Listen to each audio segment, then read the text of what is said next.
when you're 3, you you can't process stuff. I mean, your brain and your emotions. I mean, you have no capacity to really understand and deal with stuff, especially as traumatic as that.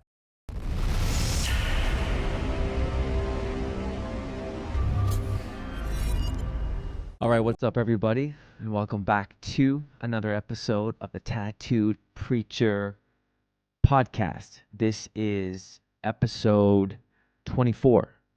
Hope everyone is doing awesome today, and whenever you're watching this, hope things are great for you. Now, on this episode, I'm going to be sharing my story.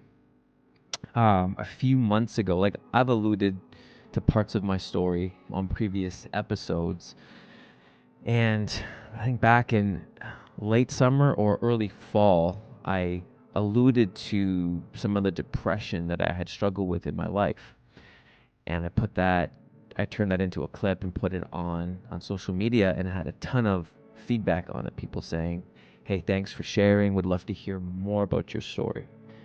And so the last few months, I've been kind of thinking about, making this episode and just kind of thinking about what is the right time, when's the right time. And so I thought, you know what, beginning of 2024, now is as good as time as any.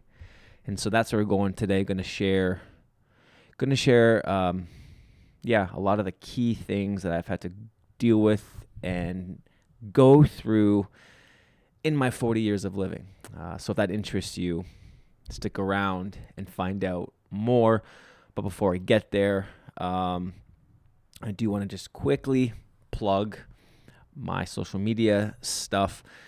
Post on Instagram daily, and I put a plea out, actually a challenge to all my Instagram followers about how I want to grow my YouTube channel. And so a bunch of you have started following me or subscribed to my YouTube channel, so thanks so much. And so if you're watching this and you haven't yet, the handle for my YouTube channel is at the Tattooed Preacher, same as my Instagram. I'll link all those, or I'll put all the links in the description below. But yeah, I'm trying to grow that channel, trying to get it monetized. That's my goal this year. So again, come on over, subscribe, watch my content, and help a brother out. Well, it's time to dive into my life, the life of Joel, the Tattooed Preacher Melnichuk. So sit back, relax, and enjoy the episode.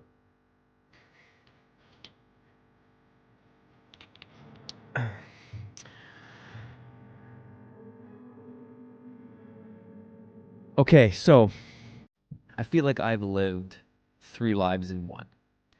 And as you'll see, there is a ton of stuff that I've had to go through and deal with. And I don't want to make this a 20-hour episode. So I have a bit of an outline here, but I haven't scripted it out.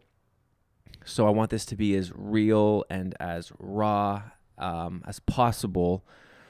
And so I'm just going to kind of go with it and see where we end up. A lot of layers to things, and I want to make this, as detailed as I can, but also succinct and not drain an entire day from you. So I'm going to just start with, I'm going to start as a kid here.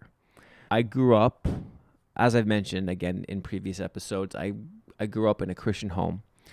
My dad was a pastor. Again, ministry is in my blood on both sides. Grandparents, uncles, cousins, obviously my dad. I mean, ministry is everywhere. So grew up in the church, grew up with family and parents that loved Jesus, which I'm super blessed for, super honored, and just very thankful for that, because there's so many people who don't have that blessing of growing up in a Christian household, hearing the gospel, meeting Jesus and, having him preached and modeled. And so like super thankful for that. So that's my upbringing in terms of my relationship with God. Grew up in a Christian home. Now, when I was, and I should say I grew up with three younger sisters. So when I was 3 years old, the first traumatic thing happened that basically set the tone for the rest of my life. And so I'm going to allude to it here, but then it's not until I was in my 30s, until recently, within the last couple of years, that I fully began to process and deal with what happened when I was 3. But this is kind of ground zero for a lot of the dysfunction and things that I dealt with personally. So when I was 3, I was sexually abused. And it wasn't this continuous thing. It happened one time. And when you're 3, you can't process stuff. Like, your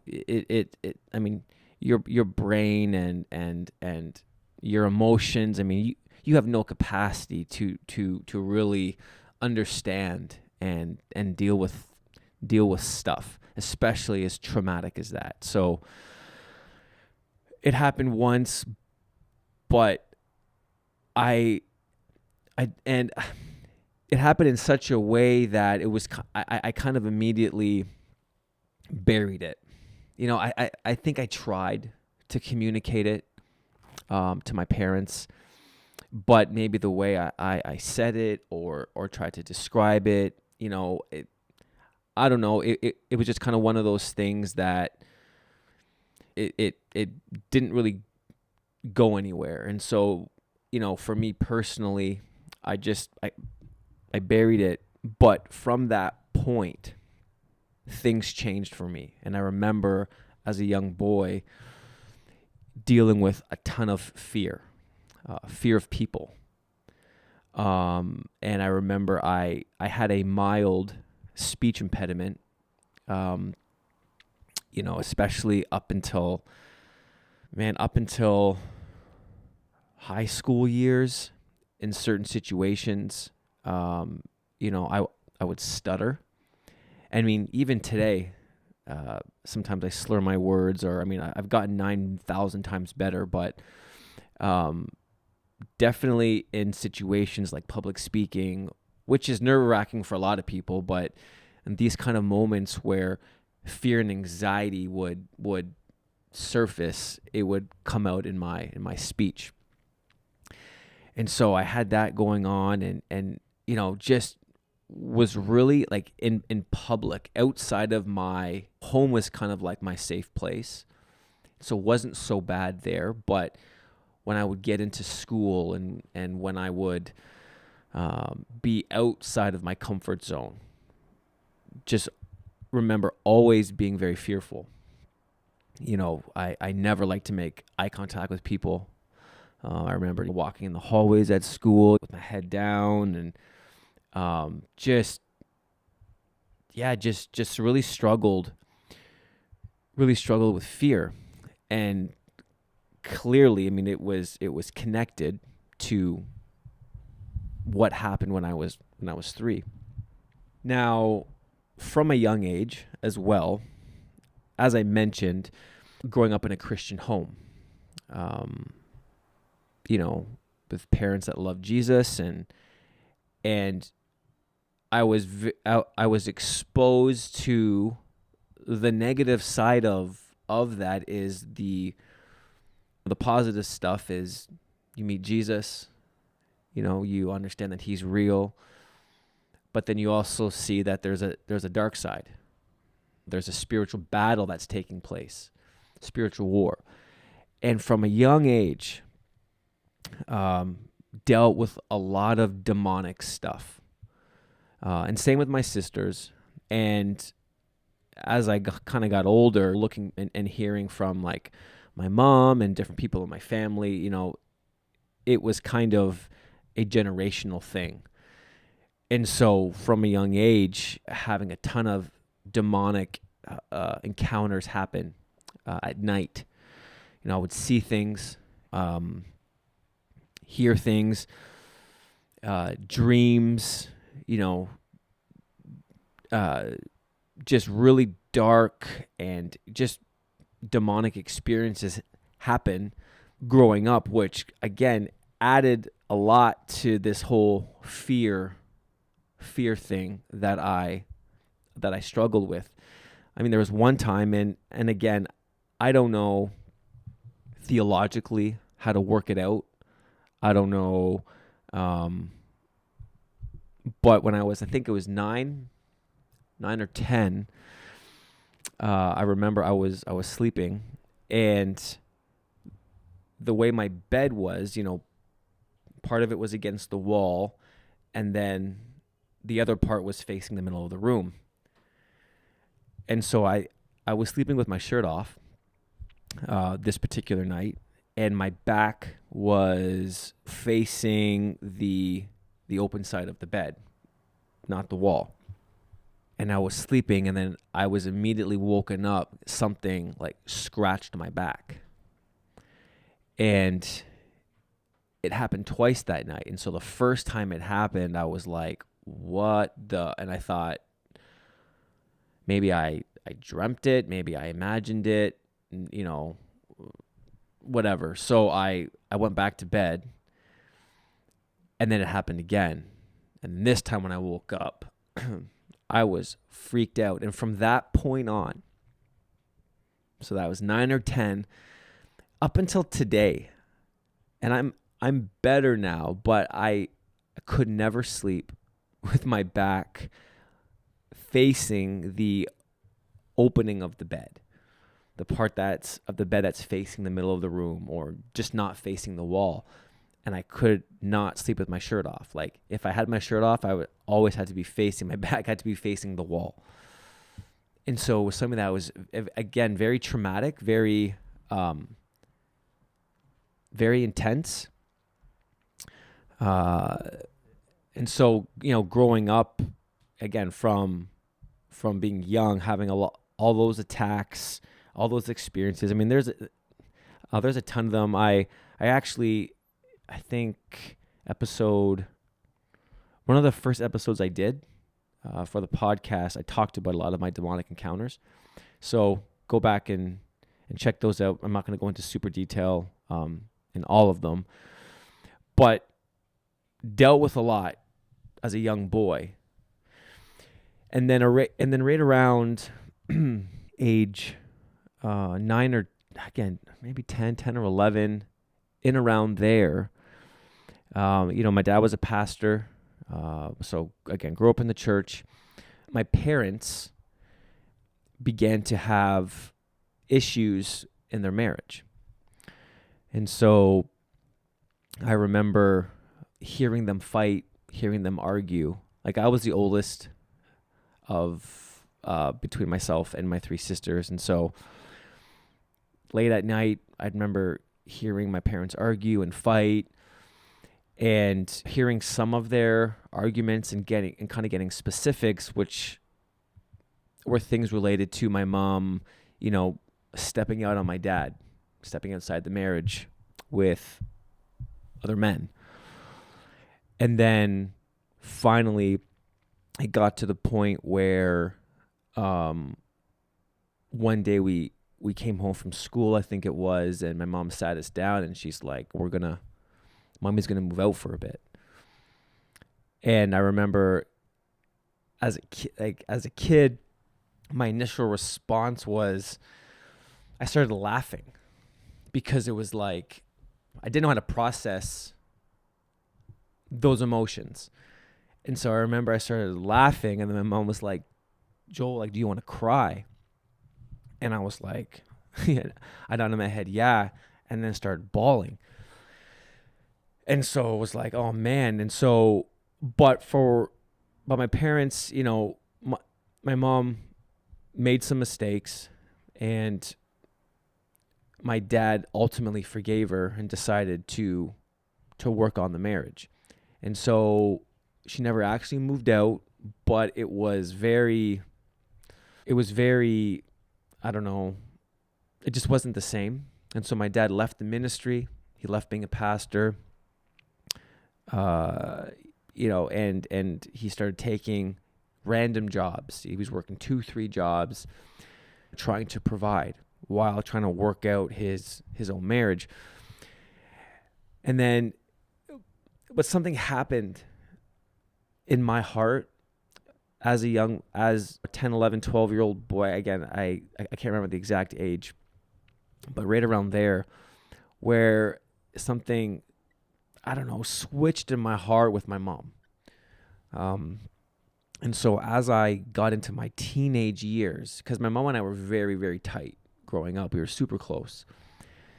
But that event kind of switched something. And then as I got into my teenage years, 13, 14, every boy needs a certain kind of nurturing from their mom. I mean, that's just, it's normal, it's natural. And if they're not getting that from their mom, then ultimately they're going to start getting it in other ways. And so from 13, 14, 15, went kind of girl crazy, but not in a promiscuous way, just was very girl crazy, always wanting a girlfriend, always chasing girls, ultimately trying to fill that void, that getting that attention from females that ultimately I wasn't getting from my mom. Now, not saying she didn't try, but there was a wall there. And I didn't know it at the time, but ultimately, that's kind of what happened. And so high school, like grades 8, 9, 10, 11, when my dad left the ministry, my whole church going stuff stopped as well. Like, we'd still go to church on Sundays, but it was different. Wasn't plugged in, and didn't go to youth group. And so those years wasn't really living for God. Now, I wasn't super bad. Wasn't like uber rebellious and getting caught up in a whole bunch of negative stuff, but just wasn't living for God.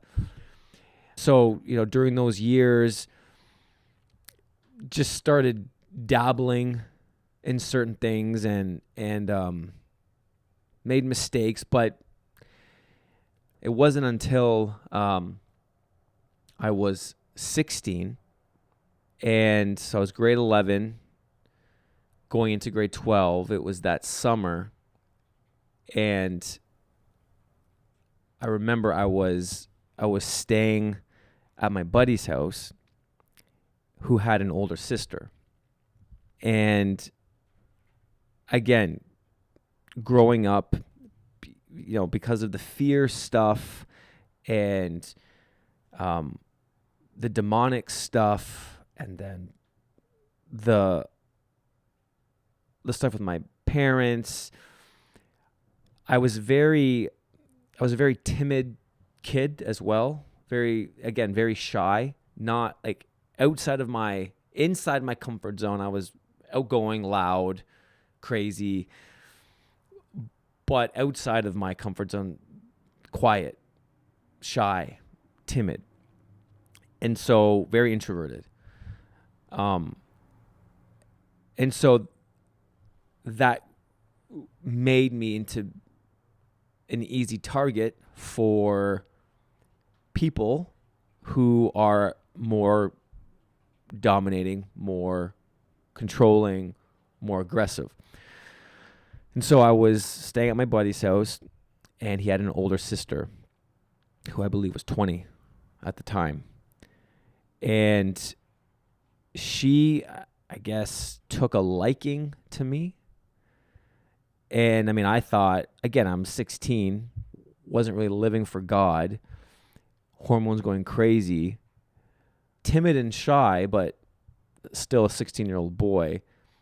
And she started making some moves and basically ended up in a situation where I just allowed myself to be taken over by her,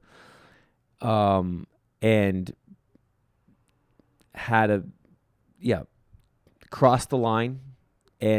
But it was, I say this story because it for me, like looking back on it now, it just highlighted the fact of not having a voice. Like I made the choices, I made the mistakes, but there was something in me, and this is going to play out later on in life as I'll talk about. But something in me where I just would let, especially women, girls, just take over. And so basically let her have her way with me. And my first any kind of sexual encounter happened that night. Now I didn't have actual sex, but you can fill in the blank, and the rest probably happened. So, but it was something that, like looking back on it, I felt very, like deep down, like I felt very taken advantage of again. Clearly different from when I was 3, but it did something in me, and it kind of crushed, kind of killed, kind of silenced my voice again, and made me feel smaller inside, if that makes sense. And so that was when I was 16. And then when I was 17, my dad, still trying to work things out with my mom, they stayed together, and he took a job as a pastor again. So they decided to go back into the ministry. And so we moved our family from one city to another city, and he took a job at a church as one of the pastors, and which was, again, a great move for our family overall. I mean, this is when I was 17, like this is when I fully gave my life to Jesus. So I remember on the first youth retreat when I was 17, we had an altar call, and the preacher for that retreat was asking whoever wants to give their life to Jesus, come forward and meet with him. And that's what I did. And so I remember it was real, it was genuine. That's when God became real. And this is when things just kind of went into hyperdrive in a lot of ways. And so when it came to my relationship with God, from 17 to 20, these 3 years, man, I had so many crazy God encounters, insane amount, where I literally feeling his tangible presence in my room, having crazy God dreams, crazy experiences at church, getting prayed for, was introduced to prophetic ministry, people giving me prophetic words who don't even know me, saying stuff that there's no way that they could ever know, being in a room of like thousands of people and having the speaker stop the sermon, point me out in the crowd and give me a word, and crazy stuff happened from 17 to 20. And then at the same time, the demonic stuff was always there growing up, but that went into hyperdrive. And this is when I started getting into experiencing things like sleep, I guess the medical term, what they tell you, sleep paralysis, but where, man, it was like hearing, feeling demonic entities licking my ears and just feeling weight on my chest and not being and not, and those of you who've had this experience, you know what I'm talking about.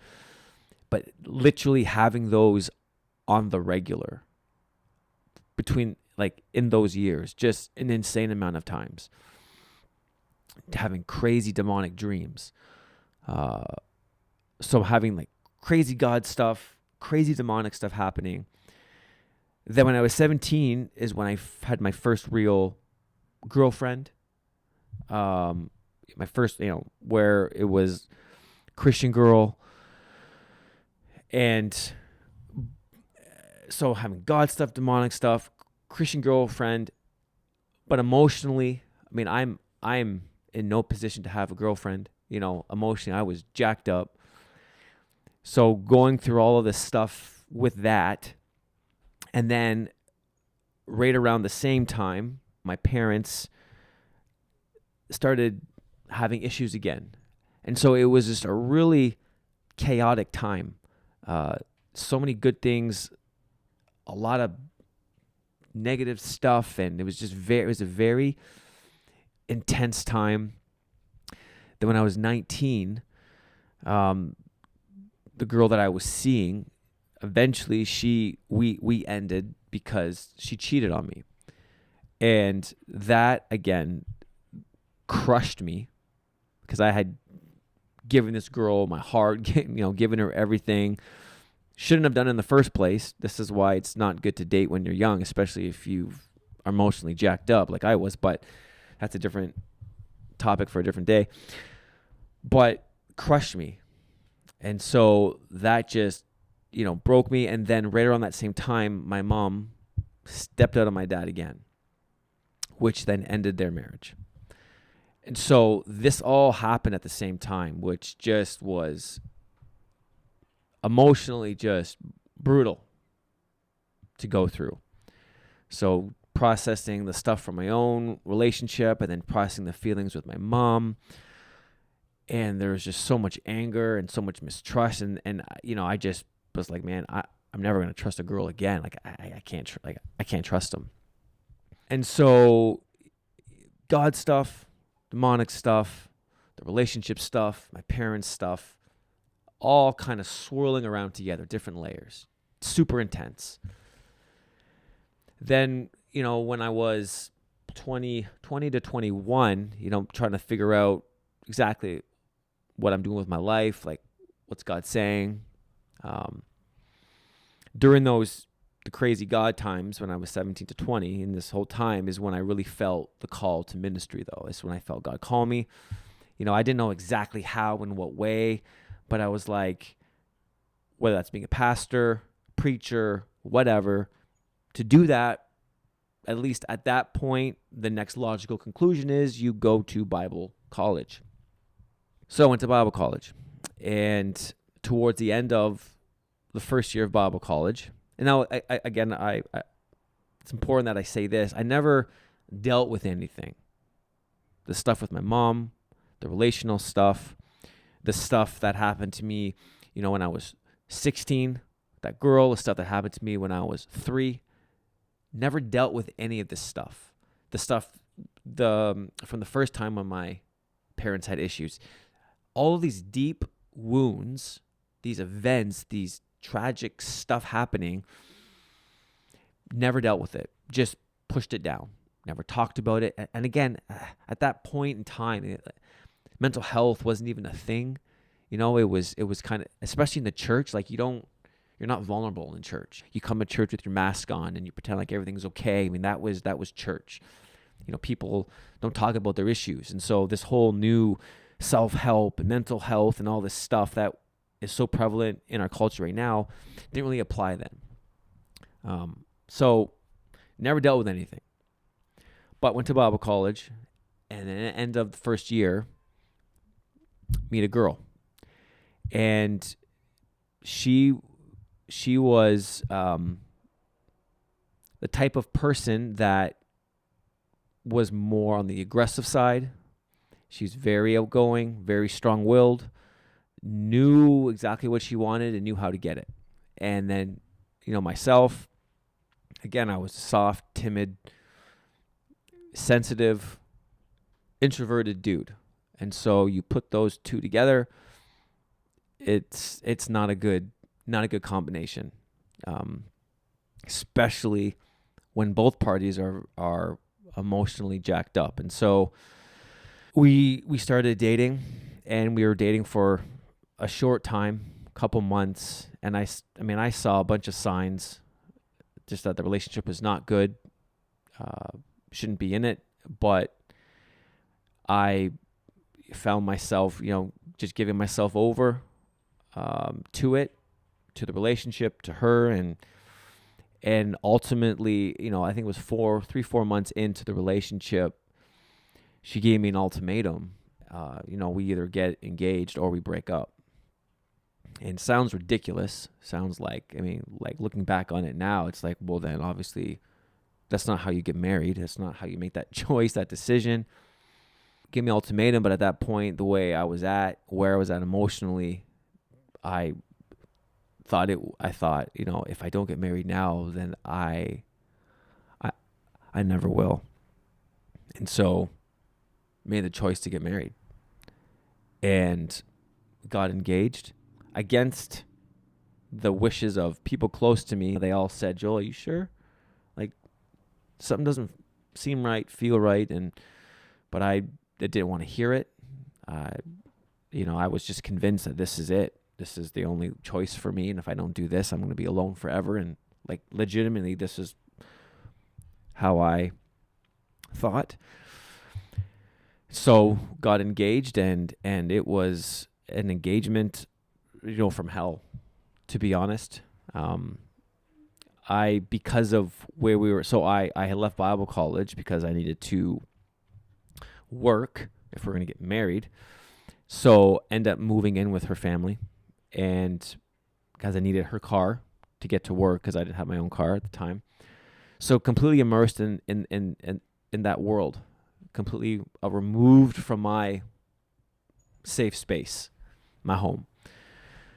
And so many signs, so many things happened in the engagement that should have just call it off. Shouldn't happen. Ignored them all, pretending like they didn't happen, pretending like I didn't see it, I didn't hear about it, I didn't experience it. Just get to the wedding, focus on getting married, and that's it. Don't worry about anything else. And again, there was found out during that she was cheating during our engagement. Seeing sign, I'm not going to get into all those details, but it shouldn't happen. It shouldn't happen. But pushed everything down, got to the wedding day, and got married.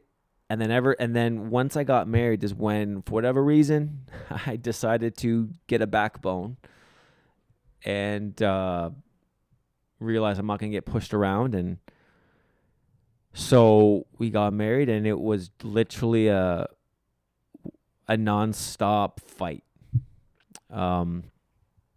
behind closed doors. In public and around friends and family, we faked it. But when we were home alone, common conversations we would have are, how should we divide up the stuff when we get divorced? This is the most unhealthy, the most dysfunctional relationship you've ever heard of. Just not good. But then but we're Christian, right? So Christians can't get divorced. So then you're stuck. So went through month after month of just no relationship, feeling trapped, but you can't leave, unhappy, miserable, just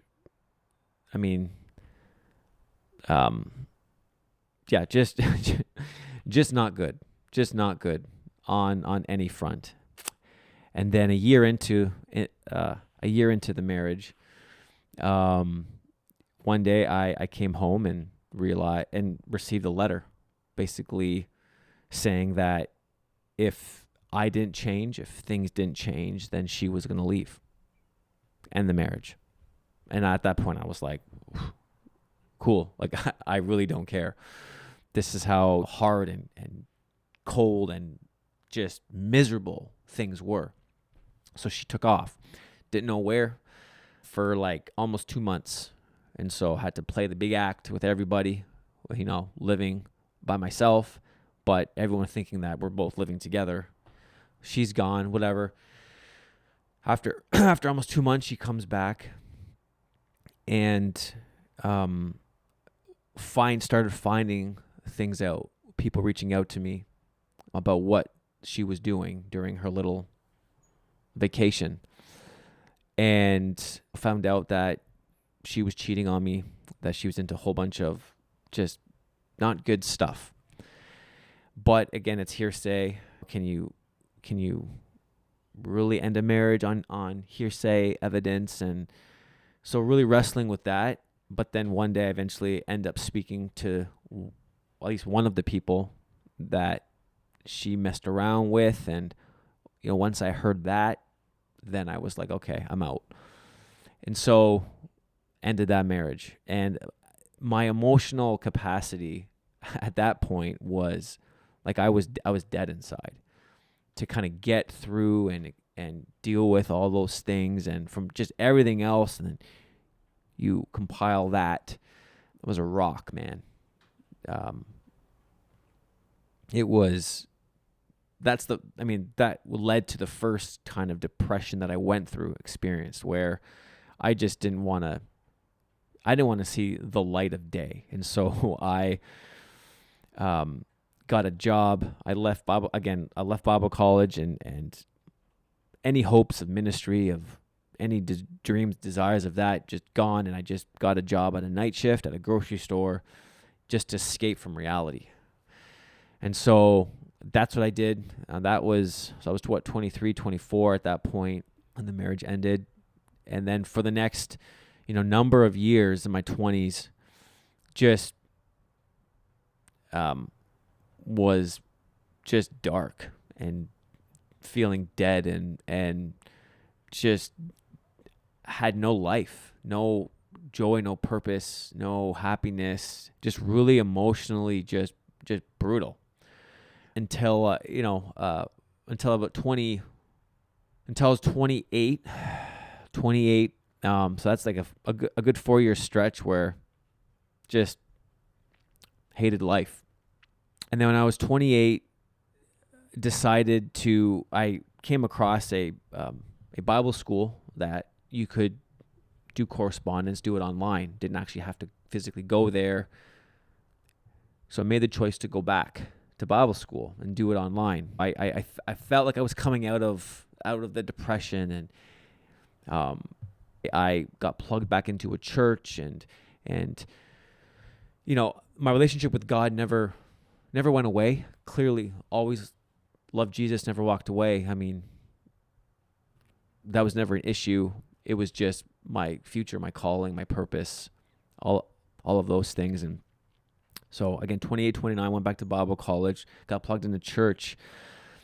And then when I was 29, I was working in Bible school.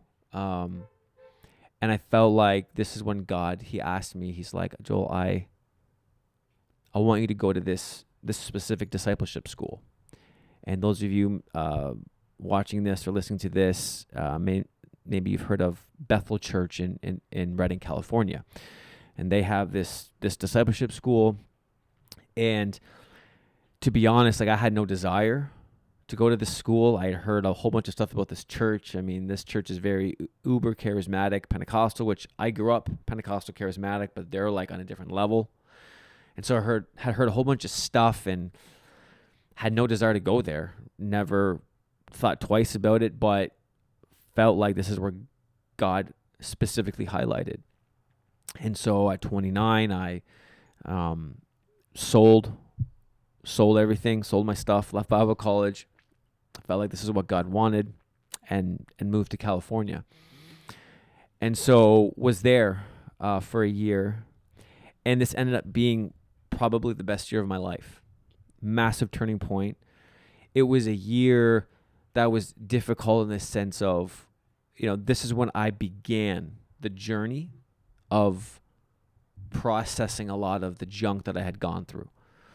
So from when I was 3, my parents, the demonic stuff, the relational experiences that I had, my marriage, everything. I began to deal with it. Things began to surface. So it was super emotionally difficult and challenging. There were certain days where I felt like I couldn't handle so much stuff is coming up, and it was very intense. But it was a year that set me on the right course. And then I also, it was a year where I ultimately made some lifelong friendships with my roommates that I had, and ultimately it's the year where I end up meeting my wife that I'm married to now. And so it was a year that got blessed and changed my life and completely set the trajectory of my life kind of back on track.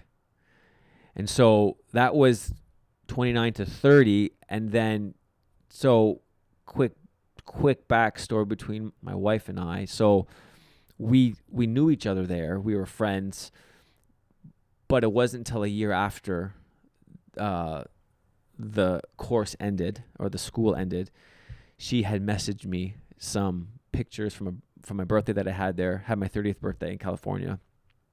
So she messaged me randomly pictures, and then that just kind of started up a conversation, which the conversation then never stopped. And so we started doing long distance relationships. And again, at this point, I was part-time Bible college still, just working random jobs. So trying to figure things out still in terms of what was the next step after the school. So working random jobs, part-time Bible school, long distance with my wife, whose name is Ramona. And then ultimately after, so that was 2014. Then we did that for a year. And then in 2015, had to make a choice. Like, you can't get married to someone just doing long distance. So I ended up moving to Germany. I felt like that she was the one for me, that God had, given the okay. And I felt at that point, as much as I could, emotionally healthy, ready and excited, and wanted to take that next step. So moved to Germany, got married, and was working at, her dad is a pastor in Germany, working at their church part-time while finishing Bible school. And so doing ministry there, it was fun. We were there for 3 years. Then I had finished, finally, after 15,000 years, finished my Bible school. I actually graduated. Then we were just figuring things out, like, do we want to stay in Germany? Do we want to come back to Canada? Ultimately, we wanted to come back to Canada. And this is the last part of the story that I'm going to tell. So came back to Canada and got a job at a church. And this was 2018.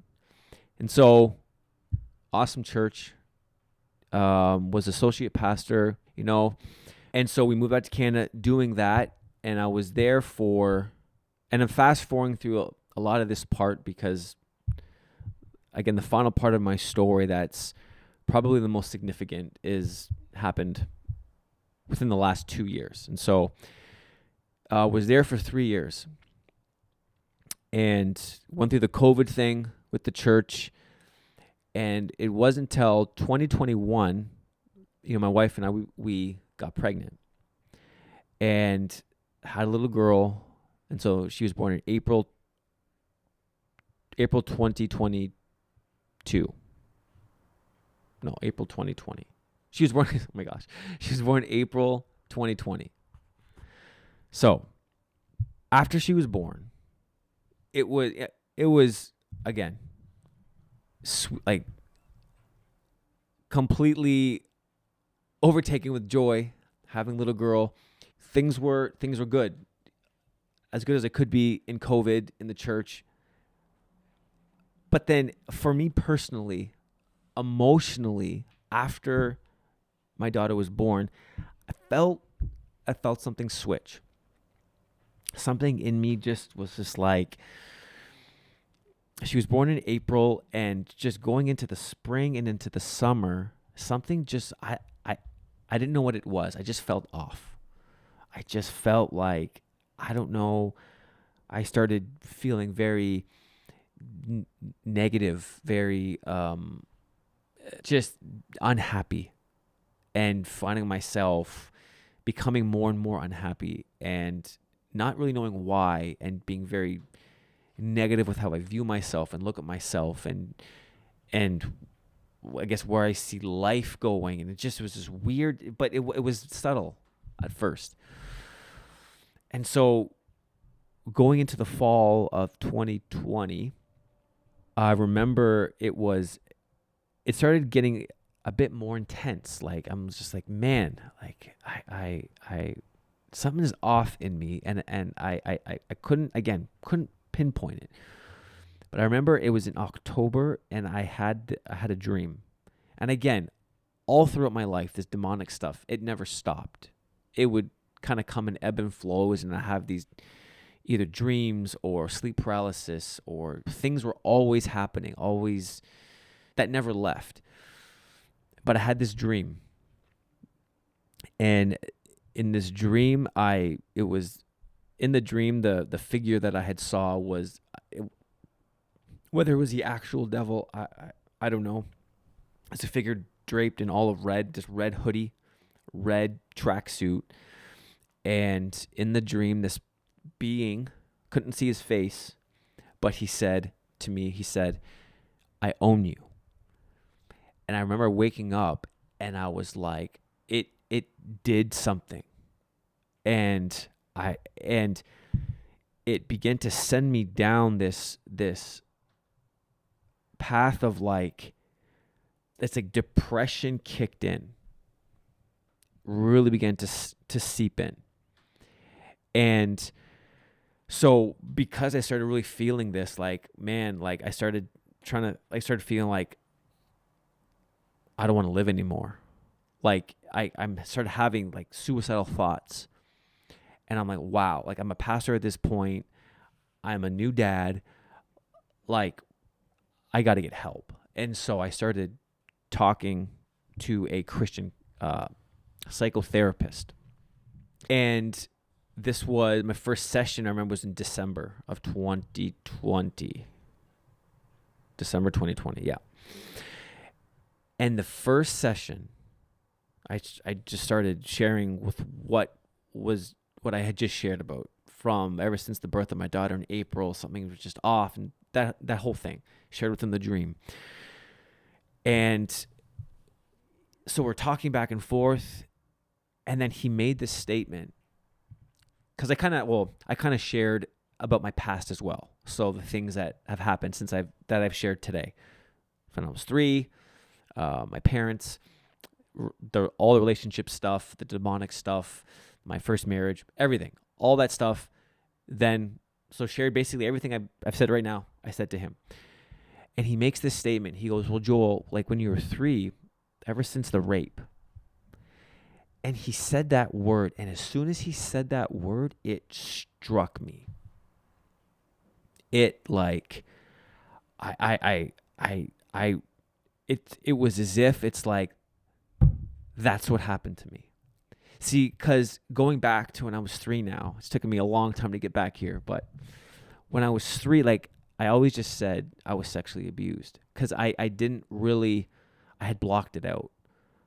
And at 3, I couldn't process what had happened. And so I didn't really know what happened. And so I just knew something happened that shouldn't have happened. And I would have, random memories of, like, I remember the room, I remember where we were, and there's certain things that I remembered, but the actual act I had blocked out. And when he said that, though, it was like I told him, like, that's what happened. It was as if like God finally allowed me to know to know what happened. And so that was in December, and I was like but that really rocked me. Like that it it was crazy cuz I had started feeling depression and suicidal stuff, and then going to get help, and then discovering in the first session that when I was 3 I was raped. Emotionally, like it threw me. It threw me because I had thought when I went to California, God did a whole bunch of stuff in my heart and began to heal and on so many areas. But this, like, I had no idea this was under the surface. And so I remember just like coming home and telling my wife, and then telling the lead pastor at the church, and just feeling like I it was just I felt so overwhelmed. And so for the next few months, it didn't get better. Like I just felt so emotionally destroyed, but I didn't know how to communicate that. And so I would just, while trying to be a pastor, right? While leading people, and while preaching, and then being a dad, and then being a husband, and all this stuff. And it was just like, it got to a point where I was like, I can't do it. And it went through like a whole, that was end of 2020, and then all 2021. Like the whole year, ultimately, I wanted to die, and I would research ways to do it. And that's all I would think about. And it's like, things were so overwhelming, so much stuff, and different layers of things that I had gone through and experienced, and then dealing with the rape. It was too much. And I was just like, I'm still in counseling at that during this time, but just not knowing how to healthily process it.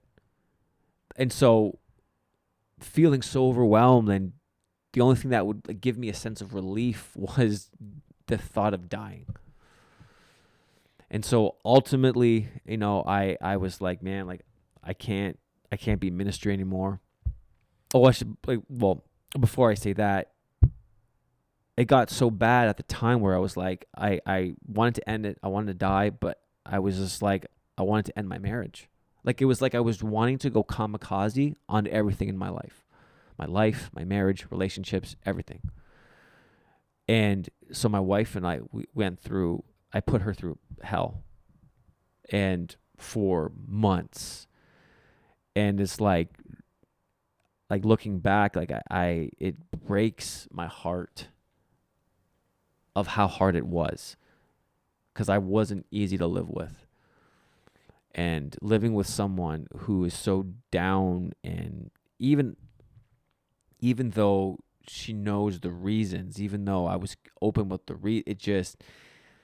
I don't know how she stayed, to be honest.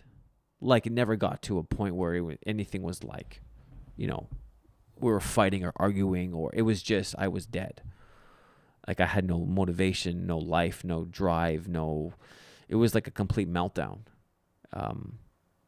And when I would get home, like I would give everything I had, I would give to my job. By the time I got home, there was nothing left to give. And it was just, so ultimately, it gets to a point when you're a pastor, there are certain lines, there are certain qualifications that you have to meet to be a pastor. You can't be doubting your marriage.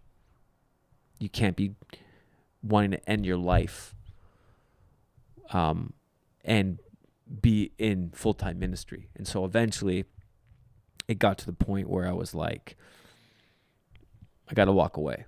And so I think that was 2021, towards the end of the year, left the ministry. And then going into 2022, and then honestly 2022 and into 2023, it was like God has just done so much, in my mind, in my heart, in my marriage, it just in general. And I remember like in 2022, like part of the therapy was starting to post on social media.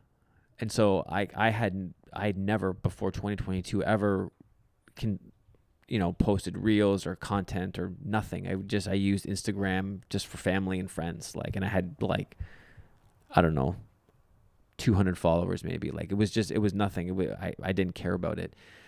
But 2022, I just was like, God began to use, the way God's always spoken to me through like sermons and through teaching and through his word. And so it wasn't this instantaneous moment of healing where I had this crazy encounter with the Lord and all of a sudden I was just better. There was not one moment where I can point to, but it was just this, he led me through a season of healing. And every day, every week, every month just kept getting, more and more connected to him. My heart and processing all the stuff and all the issues, and it just, things have settled more and more. And using social media as this outlet, like the first year of my content was like prayers and encouraging Bible verses and just things that I needed and that I would just push out. Those of you who've been following me for the last year, you'd be like, really? Like, because my channel has completely changed. But that first year was like this therapy year of just, and he helped use that to just kind of, heal my heart, heal my mind, heal my spirit. And when I would study and read and get little insights and verses, and when I would praying a lot, and just, he began to just heal my heart. And now going into 2024, it's like, man, my marriage hasn't been this strong, I think, in a long time. And it's not perfect. I think that God is still working on me. There's still issues that I'm processing, still wrestling with, because things that I've gone through they're traumatic. And it's like, I don't know if you ever fully recover from it. But one of the things that I learned in the counseling was like healing is a lifelong process. Scars are scars. Like scars don't go away. They're there. And learning how to love yourself and learning how to forgive and learning how to speak truth instead of lies and learning how to get God's perspective on things and just learning how to let go and all that stuff. It's a process. It's a journey, man. And I'll probably be on it for the rest of my life. And I've accepted that, and that's okay. And he's given me a wife that is the most compassionate and caring and selfless person that I've ever known or met. And so it's just like he has protected me and he's protected us and he, he knew what he was doing when he brought us together, and he knew what was coming, and it's like it's a journey. And so there's a lot of stuff that I didn't hit on today, but looking back over my life and looking at the things that I've gone through, like my encouragement to you, if you've made it to this point and you're still listening and you're still watching, is God can get you through anything. It doesn't matter how dark, how traumatic, how damaging things are that you may have experienced or gone through. God is always with you, and he is bigger than it. And these truths that I've had to really lean on, it doesn't feel good in the moment. It's like on some of the darkest days when I felt so emotionally just overwhelmed and done, and it was just, it's like you have these truths about who God is, and it's like this is where faith comes in. It's like you just got to believe it. God is who he says he is, and he can do what he says he's going to do. And it's why you have his word, and that's what you cling to. You cling to his word. And he'll get you through. And he can make, beauty out of ashes, as I think it says in Isaiah. He can do that. It may not be easy. It may be hard. It may be painful. It may be a long process. It may be a long journey, and that's okay. But I know that God's got me, and he is more compassionate and more gracious and more loving than we could ever know. And one of the hard parts sometimes is really allowing God to love you, allowing him to accept you, because we feel like maybe we don't deserve it, or maybe we point at all the mistakes that we've gone through and done, but God is more loving and gracious and compassionate than you could ever know or imagine. And just letting him love you in the hardest moments, in the darkest moments, will change everything. And so that's my story. I'm not sure how this is going to turn out. I have to go back and I'm going to listen to this again. But thanks for listening, those of you who did, and for watching. I hope that my story can bring you encouragement, bring you hope, and help you to understand that God is bigger than the pain. And so if you have any questions, feel free to reach out. You can leave them in the comment section below, or you can email me. I'd love to dialogue and answer your questions. So that's episode 24. Thanks for watching. Thanks for listening. And we'll see you back in the next episode. Much love. God bless.